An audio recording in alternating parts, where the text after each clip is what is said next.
ఈ శతాబ్దం నాది అని కలం చేతబట్టి మరీ గర్జించాడు మహాకవి శ్రీశ్రీ అని మనం పిలుచుకున్న శ్రీరంగం శ్రీనివాసరావు. ఒకప్పుడు సాహిత్య రంగంలో తనకు ఎదురు లేదన్న ఆత్మవిశ్వాసంతో ఆయన ఈ సవాల్ విసిరారు. ఈ మాటల్లో అతిశయోక్తి కానీ అహంకారం కానీ లేదని ఆయనను బాగా ఎరిగిన వారు చెప్పేవారు. 5 దశాబ్దాల క్రితం శ్రీశ్రీ విసిరిన సవాలిది. మళ్ళీ ఇంతకాలానికి ఈ శతాబ్దం నాది అని రాజకీయ రంగంలో మన ప్రధానమంత్రి నరేంద్ర మోదీ సవాల్ విసురుతున్నారు.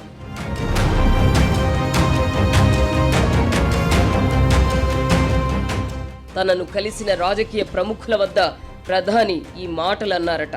మీ వంటి రాజకీయ నాయకులు మరో 50 ఏళ్ల వరకు కనిపించరని తనను కలిసిన ఒక ముఖ్యుడు అన్నప్పుడు 50 సాల్ నహీ 100 సాల్ తక్ అంటే 50 ఏళ్ల వరకే కాదు 100 ఏళ్ల వరకు నాలాంటి వాడిని చూడరు అని ప్రధాని మోదీ అన్నారట.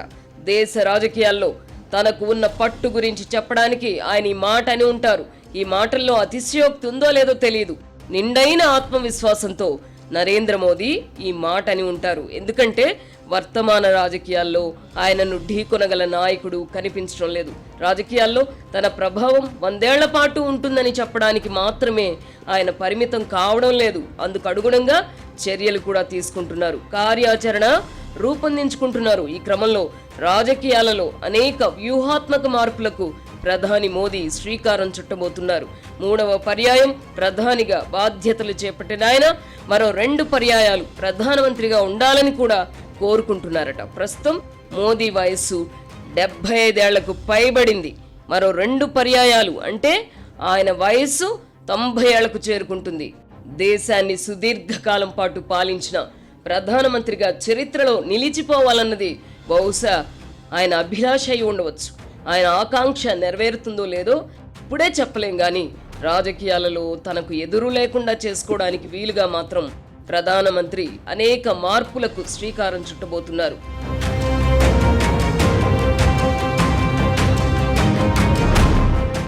ఇందులో భాగంగా ఎప్పటినుంచో చర్చలో ఉన్న జమిలీ ఎన్నికల నిర్వహణకు రంగం సిద్ధం చేస్తున్నారు. 2029లో పార్లమెంట్తో పాటు మెజారిటీ రాష్ట్రాల శాసనసభలకు ఒకేసారి ఎన్నికలు నిర్వహించడానికి ఏర్పాట్లు చేస్తున్నారు. ఈ క్రమంలో ముందుగా వీలైనన్ని రాష్ట్రాల శాసనసభలకు 2029లో పార్లమెంట్ ఎన్నికలతో కలిపి నిర్వహించబోతున్నారు. ఉదాహరణకు తెలంగాణ విషయమే తీసుకున్నాం. తెలంగాణ శాసనసభకు గడువు 2028 డిసెంబర్తో ముగుస్తుంది. అయితే ప్రస్తుతం ఉన్న ప్రభుత్వాన్ని మరో 6 నెలలు పొడిగించి 2029లో ఎన్నికలు నిర్వహించేలా చట్ట సవరణ చేస్తారు. బహుశా ఈ విషయం తెలిసినట్టుగా ఉంది. అందుకే తాను 6 నెలల పాటు అదనంగా ముఖ్యమంత్రిగా కొనసాగుతానని తెలంగాణ సీఎం రేవంత్ రెడ్డి ఆ మధ్య అన్నారు. తమిళనాడు శాసనసభకు వచ్చే నెల ఎన్నికలు జరగబోతున్నాయి.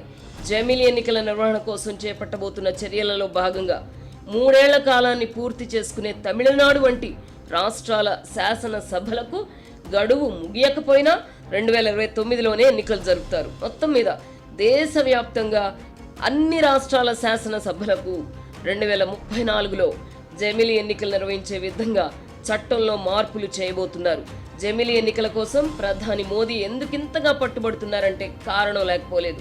పార్లమెంటుకు జరిగే ఎన్నికల్లో జాతీయ పార్టీలకు కొన్ని అనుకూలతలుంటాయి. ఓటర్లు జాతీయ పార్టీల వైపు కొంత మొగ్గు చూపుతారు. తెలంగాణ విషయమే తీసుకుందాం. ఈ అనుకూలతలను దృష్టిలో పెట్టుకుని ప్రాంతీయ పార్టీగా ఉన్న తమకు నష్టం జరగకూడదు అన్న ఉద్దేశంతో 2019లో జరగవలసిన అసెంబ్లీ ఎన్నికలను అప్పటి ముఖ్యమంత్రి కేసీఆర్ 6 నెలలు ముందుకు జరిపించుకున్నారు. ఫలితంగానే 2018లో అసెంబ్లీ ఎన్నికలు జరిగాయి. జాతీయ స్థాయిలో జరిగే ఎన్నికల్లో జాతీయ పార్టీలకు తప్పనిసరిగా అనుకూలతలు ఉంటాయని చెప్పడానికి 2024లో తెలంగాణలో జరిగిన లోక్సభ ఫలితాలే నిదర్శనం. 6 నెలల ముందు జరిగిన అసెంబ్లీ ఎన్నికల్లో భారత రాష్ట్ర సమితి ప్రధాన ప్రతిపక్షంగా అవతరించగా భారతీయ జనతా పార్టీకి 8 అసెంబ్లీ స్థానాలే లభించాయి. అదే పార్టీ 6 నెలల తర్వాత జరిగిన లోక్సభ ఎన్నికల్లో 8 స్థానాలు గెలుచుకోగలిగింది. ప్రధాన ప్రతిపక్షమైన బీఆర్ఎస్ కు ఒక్క సీటు కూడా లభించలేదు. దీన్ని బట్టి 2029లో జమిలీ ఎన్నికలు జరిపితే ప్రధాన పోటీ కాంగ్రెస్ బీజేపీ మధ్య కేంద్రీకృతమయ్యే అవకాశం ఉంది. ప్రజలు గంపగుత్తగా మొగ్గు చూపితే తప్ప భారత రాష్ట్ర సమితి జాతీయ పార్టీలను ఎదుర్కోలేని పరిస్థితి ఏర్పడవచ్చు. బహుశా ఈ కారణంగానే తెలంగాణ రాష్ట్ర సమితిని భారత రాష్ట్ర సమితిగా పేరు మార్చి తమది జాతీయ పార్టీ అని కేసీఆర్ ప్రకటించుండవచ్చు.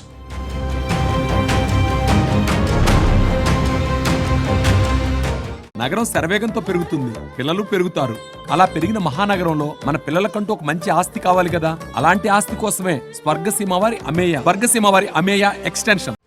ప్రధానమంత్రి నరేంద్ర మోదీ అంతరంగం ప్రాంతీయ పార్టీలకు వ్యతిరేకం. దేశంలో ప్రాంతీయ పార్టీలు బలంగా ఉండకూడదని, జాతీయ పార్టీలు మాత్రమే ఉండాలని మోదీ తలపోస్తుంటారట. ఈ నేపథ్యంలోనే జమిలీ ఎన్నికలకు సహకరించండి, మరో 2 పర్యాయాలు నేనే ప్రధానమంత్రిగా ఉంటా, ఆ తర్వాత కాలం కలిసి వస్తే కాంగ్రెస్ అధికారంలోకి రావచ్చు, బీజేపీ కాంగ్రెస్ పార్టీలు మాత్రమే మిగులుతాయని ప్రధానమంత్రి తనను కలిసిన కాంగ్రెస్ ముఖ్యుల వద్ద కూడా అన్నారట. దక్షిణాది రాష్ట్రాలను మినహాయిస్తే ఉత్తరాది రాష్ట్రాల్లో ప్రాంతీయ పార్టీలు బలహీనపడుతున్నాయి. తృణమూల్ కాంగ్రెస్ ఒక్కటే బలంగా ఉంది. బీహార్లో ముఖ్యమంత్రి నితీష్ కుమార్తో రాజీనామా చేస్తున్నందున అక్కడ జేడీయూ కూడా బలహీనపడొచ్చు. ఎన్నికల తర్వాత నితీష్తో ముఖ్యమంత్రి పదవికి రాజీనామా చేయించాలన్నది ఎన్నికలకు ముందే కుదుర్చుకున్న అవగాహన. వయోభారం, అనారోగ్యం కారణంగా ముఖ్యమంత్రి పదవి నుంచి తప్పుకోవడానికి నితీష్ కూడా అంగీకరించారు. అయితే ఈ పరిణామాన్ని దృష్టిలో పెట్టుకుని ఆంధ్రప్రదేశ్లో ముఖ్యమంత్రి చంద్రబాబు కూడా జాతీయ రాజకీయాల్లోకి వెళతారని, ఉప ప్రధాని అవుతారని ప్రచారం చేశారు. లోకేష్ ముఖ్యమంత్రి అవుతారని కూడా ప్రచారం జరిగింది. అయితే ఈ ప్రచారాల్లో వాస్తవం లేదని తేలిపోతున్నది. జమిలీ ఎన్నికల వల్ల జాతీయ పార్టీలకు కలిగే లాభాలను గుర్తించడం వల్లనే కేసీఆర్ అండ్ కో వచ్చే ఎన్నికల్లో బీజేపీతో పొత్తుకు ప్రయత్నిస్తున్నారు. ఆంధ్రప్రదేశ్లో బీజేపీకి పెద్దగా బలం లేకపోయినా పొత్తులు పెట్టుకుని కూటమిగా పోటీ చేసి గత ఎన్నికల్లో స్వీప్ చేశారు. ఆంధ్రప్రదేశ్తో పోల్చితే తెలంగాణలో భారతీయ జనతా పార్టీ పటిష్టంగా ఉంది, సొంతంగా అధికారంలోకి రావడానికి ప్రయత్నిస్తోంది. ప్రస్తుతానికి బీజేపీతో పోల్చితే భారత రాష్ట్ర సమితి బలంగా ఉంది. అయితే ఆ పార్టీ అధినేత కేసీఆర్ను అనారోగ్య సమస్యలు వేధిస్తూ ఉండడం వల్ల పార్టీ శ్రేణులను కలవరానికి గురి చేస్తోంది. ఈ కారణంగానే వచ్చే ఎన్నికల్లో బీజేపీతో పొత్తుపై ఆశలు పెంచుకుంటున్నారు. పొత్తులకు సంబంధించి బీఆర్ఎస్ నుంచి ఎన్ని ప్రతిపాదనలు వస్తున్నప్పటికీ భారతీయ జనతా పార్టీ అగ్రనాయకత్వం మాత్రం గుంభనంగా ఉంటోంది. ఈ నేపథ్యంలో వచ్చే ఎన్నికల్లో రాజకీయ సమీకరణాలు ఎలా ఉంటాయో వేచి చూడాలి. జమిలీ ఎన్నికల నిర్వహణకు ఏర్పాట్లు చేస్తున్న ప్రధాని నరేంద్ర మోదీ పనిలో పనిగా వచ్చే ఎన్నికల నాటికి పార్లమెంట్ స్థానాల సంఖ్య పెంచడం, మహిళలకు 3వ వంతు రిజర్వేషన్లు కల్పించడం దిశగా కూడా చర్యలు తీసుకుంటున్నారు. పార్లమెంట్ స్థానాల సంఖ్యను 33% వరకు పెంచబోతున్నారు. జనాభా ప్రాతిపదికన ఈ ప్రతిపాదనను అమలు చేస్తారా లేదా అన్నది ఇంకా స్పష్టం కాలేదు. జనాభా ప్రాతిపదికన సీట్ల సంఖ్యను పెంచడానికి దక్షిణాది రాష్ట్రాలు వ్యతిరేకిస్తున్నాయి. ఉత్తరాది రాష్ట్రాలతో పోలిస్తే దక్షిణాది రాష్ట్రాల్లో జనాభా పెరుగుదల తక్కువగా ఉంటోంది. ఈ కారణంగా జనాభా ప్రాతిపదికనైతే పార్లమెంట్లో దక్షిణాది రాష్ట్రాలకు ప్రాతినిధ్యం తగ్గుతుందన్న అభిప్రాయం ఉంది. ఇప్పటికే జాతీయ రాజకీయాలను ఉత్తరాది రాజకీయాలే ప్రభావితం చేస్తున్నాయి. ఈ కారణంగా జనాభా ప్రాతిపదికను దక్షిణాది రాష్ట్రాలు బలంగా వ్యతిరేకిస్తున్నాయి. ఈ సమస్యను అధిగమించడానికై అన్ని రాష్ట్రాల్లో 33% వంతున లోక్సభ సీట్లను పెంచే అవకాశం ఉంది. అదే జరిగితే తెలంగాణలో ప్రస్తుతం ఉన్న 17 స్థానాలు 22 వరకు పెరిగే అవకాశం ఉంది. ఆంధ్రప్రదేశ్లో ప్రస్తుతం ఉన్న 25 లోక్సభ సీట్లు 33 వరకు పెరిగే అవకాశం ఉంది. తెలంగాణలో జనాభా హైదరాబాద్ మహానగరం దాని చుట్టుపక్కనే కేంద్రీకృతమైంది. ఈ కారణంగా లోక్సభ సీట్లు అంటూ పెరిగితే అవన్నీ హైదరాబాద్లోనే ఉంటాయి. హైదరాబాద్, సికింద్రాబాద్, మల్కాజ్గిరి, చేవెళ్ల లోక్సభ నియోజకవర్గాలను విడగొట్టి సంఖ్య పెంచుతారు. ఇవి కాకుండా వరంగల్, హనుమకొండలో మరొక స్థానం పెరగవచ్చునని చెప్తున్నారు. 30+ ఎమ్యూనిటీస్, 10 సంవత్సరాల మెయింటెనెన్స్ ఫ్రీ రిసార్ట్ సదుపాయం, అతి తక్కువ బడ్జెట్ లో వీకెండ్ హోమ్ కట్టించుకునే అవకాశం. బెంగళూరు హైవేకి త్రిబులార్కి దగ్గరగా స్వర్గసీమ వారి అమేయ ఎక్స్టెన్షన్.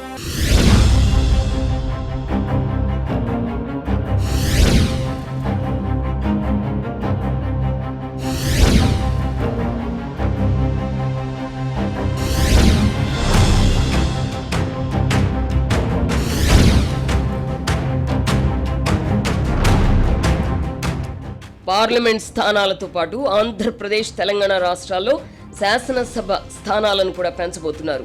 రాష్ట్ర విభజన సందర్భంగా ఇచ్చిన హామీ మేరకు ఈ 2 రాష్ట్రాల్లో అసెంబ్లీ సీట్లు పెరగబోతున్నాయి. తెలంగాణలో ప్రస్తుతం 117గా ఉన్న అసెంబ్లీ సీట్లు 150 వరకు పెరగవచ్చునని అంటున్నారు. ఆంధ్రప్రదేశ్లో ప్రస్తుతం 175గా ఉన్న సీట్లను 225 సీట్లకు పెంచుతారని అంచనాలున్నాయి. ఓటర్ల సమగ్ర జాబితా సవరణ తర్వాత జనాభా లెక్కలు పరిగణలోకి తీసుకుని లోక్సభ, శాసనసభ నియోజకవర్గాల సంఖ్యను పెంచుతారు. అసెంబ్లీ నియోజకవర్గాల పునర్వ్యవస్థీకరణ జరగబోతున్నందున అది అధికారంలో ఉన్న పార్టీలకు ఎంతో కొంత లాభిస్తుంది. 2009 ఎన్నికలకు ముందు ఉమ్మడి ఆంధ్రప్రదేశ్లో అసెంబ్లీ నియోజకవర్గాలను పునర్వ్యవస్థీకరించారు. ఈ సందర్భంగా చేసిన మ్యాజిక్ వలనే వైఎస్ రాజశేఖర్ రెడ్డి ఆ ఎన్నికల్లో బొటాబొటీ మెజారిటీతో గెలిచారంటారు. అప్పట్లో ప్రతిపక్షమైన తెలుగుదేశం పార్టీ బలంగా ఉన్న అసెంబ్లీ నియోజకవర్గాలను చీలికలు పేలికలు చేయడం ద్వారా ఆ పార్టీ విజయావకాశాలను రాజశేఖర్ రెడ్డి దెబ్బతీశారని అంటారు.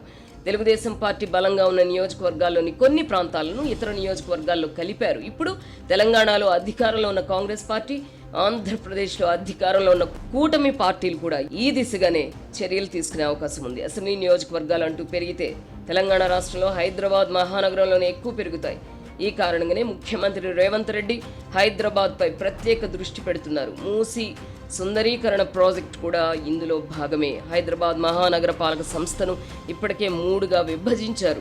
నియోజకవర్గాల సంఖ్య పెరిగి జమిలీ ఎన్నికలు జరిగితే ఉభయ తెలుగు రాష్ట్రాల్లో అధికారంలో ఉన్న పార్టీలకు అదనపు ప్రయోజనం చేకూరుతుందని అనడంలో సందేహం లేదు. ఈ పరిణామాలన్నింటినీ దృష్టిలో పెట్టుకునే భారతీయ జనతా పార్టీకి స్నేహహస్తం చాపాలని భారతీయ రాష్ట్ర సమితి తహతహలాడుతోంది. తెలంగాణలో కాంగ్రెస్కు ఉపయోగపడే విధంగా ప్రధాని మోదీ ఎందుకు వ్యవహరిస్తున్నారన్న సందేహం రావడం సహజం. జాతీయ పార్టీలకు చెందిన జాతీయ నాయకులకు లోక్సభ సీట్లు గెలుచుకోవడం ముఖ్యం. కేంద్రంలో అధికారంలోకి రావడానికే వారు ప్రాధాన్యత ఇస్తారు. ఈ క్రమంలో 1-2 రాష్ట్రాల్లో అధికారం రాకపోయినా పట్టించుకోరు. ఒకప్పుడు కాంగ్రెస్ పార్టీ కూడా ఇదే విధంగా వ్యవహరించింది. జమిలీ ఎన్నికలు జరిగితే తెలంగాణలోనే కాదు, దేశవ్యాపితంగా భారతీయ జనతా పార్టీకి ప్రయోజనం చేకూరుతుంది. జమిలీ ప్రభావం అసెంబ్లీ ఎన్నికలపై కూడా పడుతుంది. అంతంత మాత్రంగా ఉన్న ప్రాంతీయ పార్టీలు భారతీయ జనతా పార్టీతో పొత్తు పెట్టుకోక తప్పని పరిస్థితులు ఏర్పడే అవకాశం ఉంది. బీజేపీ ప్రధాన భాగస్వామిగా అవతరిస్తుంది. తమిళనాడునే ఉదాహరణగా తీసుకుందాం. అక్కడ బీజేపీ బలం అంతంత మాత్రమే. అయితే అంతో ఇంత బలంగా ఉన్న అన్నాడీఎంకే పార్టీ అక్కడ బీజేపీకి ఉపగ్రహంగా మారిపోయింది. కూటమిపై బీజేపీ పెత్తనమే నడుస్తోంది. తెలంగాణలో బీఆర్ఎస్తో పొత్తు పెట్టుకున్నప్పటికీ బీజేపీ ఆధిపత్యమే కొనసాగుతుంది. సీట్ల పంపిణీలో కూడా ఈ ఆధిపత్యం కొనసాగుతుంది. ఇన్ని రకాల ప్రయోజనాలు ఉన్నందునే ప్రధాని మోదీ జమిలీ ఎన్నికల పట్ల అంత ఆసక్తి చూపుతున్నారు.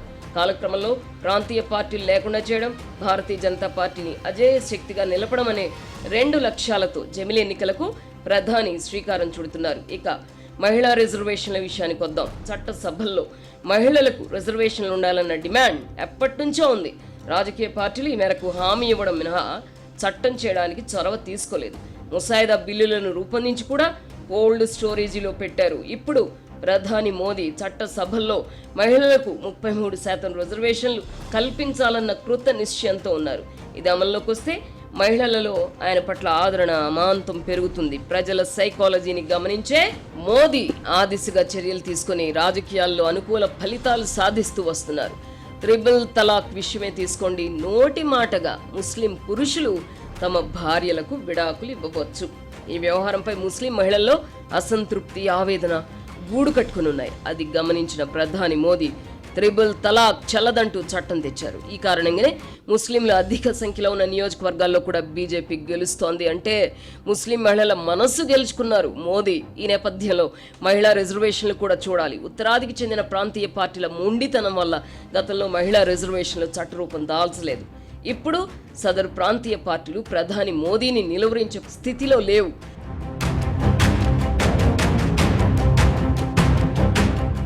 ఇప్పుడు మన స్వర్గసీమ అద్భుతమైన ఆపర్చునిటీ అమేయ రూపంలో తీసుకొచ్చింది. 30+ ఎమ్యూనిటీస్, 10 years మెయింటెనెన్స్ ఫ్రీ ఉంది. వీకెండ్ హోమ్ కట్టించుకునే అద్భుతమైన అవకాశం స్వర్గసీమ వారి అమేయ ఎక్స్టెన్షన్. జమిలీ ఎన్నికలు, నియోజకవర్గాల పెంపు, మహిళా రిజర్వేషన్లు వంటి అన్ని ప్రయోగాలను ఏకకాలంలో అమలు చేయడానికి ప్రధాని మోదీ పూనుకున్నారు. అందుకే కాబోలు 100 ఏళ్ల వరకు నా వంటి రాజకీయ నాయకుడిని చూడలేరు అని ఆయన చెప్తూ ఉండవచ్చు. జరుగుతున్న పరిణామాలను గమనిస్తే ఈ మాటల్లో అతిశయోక్తి కనిపించడం లేదు. అంతర్జాతీయ పరిణామాలు, పశ్చిమాసియా యుద్ధం నేపథ్యంలో ప్రధాని మోదీ బలహీనపడ్డారన్న భావన కొంతమేర ఉంది. అయితే దేశంలో ఏ ఎన్నికలు జరిగినా ఆయనే గెలుస్తున్నారు. ఎన్నిక ఏదైనా ఫలితం తమ పార్టీకి అనుకూలంగా ఉండాలని మోదీ తలపోస్తారు. ఈ శతాబ్దం నాది అంటూ పగటి కలలు కనడానికే ఆయన పరిమితం కావడం లేదు. ప్రతి ఎన్నికను సవాల్గా తీసుకుంటారు. చాలా ముందుగానే వ్యూహరచన చేసుకుంటారు. త్వరలో తమిళనాడు, కేరళ, పశ్చిమ బెంగాల్లో ఎన్నికలు జరగనున్నందున గవర్నర్ల బదిలీతో ఎన్నికల వ్యూహ రచనకు శ్రీకారం చుట్టారు. పశ్చిమ బెంగాల్లో ముఖ్యమంత్రి మమతా బెనర్జీని పడగొట్టడం అత్యంత ముఖ్యమని భావిస్తున్న ప్రధానమంత్రి అక్కడికి తమిళనాడు గవర్నర్గా స్టాలిన్ కు కొరకరాని కొయ్యగా ఉండిన ఆర్ఎన్ రవిని పశ్చిమ బెంగాల్కు బదిలీ చేశారు. ప్రధానమంత్రిగా ఉంటూ రాష్ట్రాలపై తన దృష్టిని ఇంతలా కేంద్రీకరించిన మరొకరిని మనం చూడలేదు. కమ్యూనిస్టులకు కంచుకోటగా ఉండిన పశ్చిమ బెంగాల్లో భారతీయ జనతా పార్టీ ఇంతలా బలపడుతుందని ఎవరైనా ఊహించారా? సామదాన భేద దండోపాయాలను ప్రయోగించడం ద్వారా అనుకున్న లక్ష్యాన్ని సాధించడం ఆయనకు వెన్నతో పెట్టిన విద్య. స్వరాష్ట్రం గుజరాత్లో కాంగ్రెస్ పార్టీని కోలుకోకుండా చేయడంతో రాజకీయంగా బలమైన పునాదులు వేసుకున్న నరేంద్ర మోదీ ఇప్పుడు దేశంలోనే తిరుగులేని నాయకుడిగా ఎదిగారు. రాజకీయ ప్రయోజనాల కోసం ప్రభుత్వ ఏజెన్సీలను నరేంద్ర మోదీ దుర్వినియోగం చేస్తున్నారన్న విమర్శలు ఉంటే ఉండవచ్చుగాక, ఆయనకు రాజకీయ ప్రయోజనాలే ముఖ్యం. అయితే అలా పైకి మాత్రం కనిపించకుండా తగు జాగ్రత్తలు తీసుకుంటారు. జాతీయ రాజకీయాలలో తనకు ప్రత్యామ్నాయం లేదన్న అభిప్రాయం ప్రజల్లో కల్పించడం ద్వారా బీజేపీకి విజయాలు కల్పించుకుంటూ పోతున్నారు. బీజేపీ స్వరూపాన్ని కూడా పూర్తిగా మార్చివేశారు. ఆ పార్టీ పేరుకే జాతీయ పార్టీ. ఇప్పుడు నరేంద్ర మోదీ నాయకత్వంలోకి వచ్చిన తర్వాత బీజేపీ జాతీయ స్థాయి ప్రాంతీయ పార్టీగా రూపాంతరం చెందింది. అంటే ఏక వ్యక్తి నాయకత్వంలోకి వెళ్ళింది. గతంలో బీజేపీపై ఆర్ఎస్ఎస్ వంటి సంస్థల ప్రభావం ఉండేది. ఇప్పుడు మోదీ నాయకత్వంలోకి వచ్చాక వాటి ప్రభ మసకబారింది. ఆయన సూచనల మేరకు బీజేపీ విజయం కోసం క్షేత్రస్థాయిలో పనిచేయడానికి మాత్రమే ఆయా సంస్థలు పరిమితమయ్యాయి. వరుస విజయాలతో సొంత పార్టీలో తనకు తిరుగు లేకుండా చేసుకున్నారు. జాతీయ రాజకీయాల్లో తనకు ప్రత్యామ్నాయం లేదన్న భావన కల్పించారు. ఈ కారణంగానే మరో 2 పర్యాయాలు తానే ప్రధానమంత్రిగా ఉంటానని ఆయన చెప్పుకోగలుగుతున్నారు. వయోభారం మీద పడుతున్నప్పటికీ ఆయన ఈ మాటలు అనగలగడం విశేషమే. 90 ఏళ్లు వచ్చే వరకు అధికారంలో ఉండాలనుకోవడం ఆశ్చర్యం కలిగిస్తుంది. ఇది ఆత్మవిశ్వాసమా, అతి విశ్వాసమా? కాలమే నిర్ణయిస్తుంది. అయితే ఈ శతాబ్దం నాది అని ఆయన అల్లాటప్పాగా చెప్పుకోవడం లేదు. నిర్దిష్ట లక్ష్యం, ఆ లక్ష్య సాధనకు అవసరమైన వ్యూహాలను సిద్ధం చేసుకున్న మీదటే ప్రధాని నోట ఈ మాటలు వెలువడినట్టుగా అర్థం చేసుకోవాలి. సాల్ తక్ తన వంటి రాజకీయ నాయకుడిని చూడబోరన్న ప్రధాని మోదీ మాటలు నిజమవుతాయో లేదో వేచి చూద్దాం. మోదీకి ముందు ఆ తర్వాత భారతీయ జనతా పార్టీ అని కూడా చెప్పుకోవాల్సి వస్తోంది. చరిత్రలో ఆయన స్థానం ఏమిటో నిర్వచించడానికి చరిత్ర పుటలో ప్రస్తుతానికి కొన్ని పేజీలు ఖాళీగా ఉన్నాయి.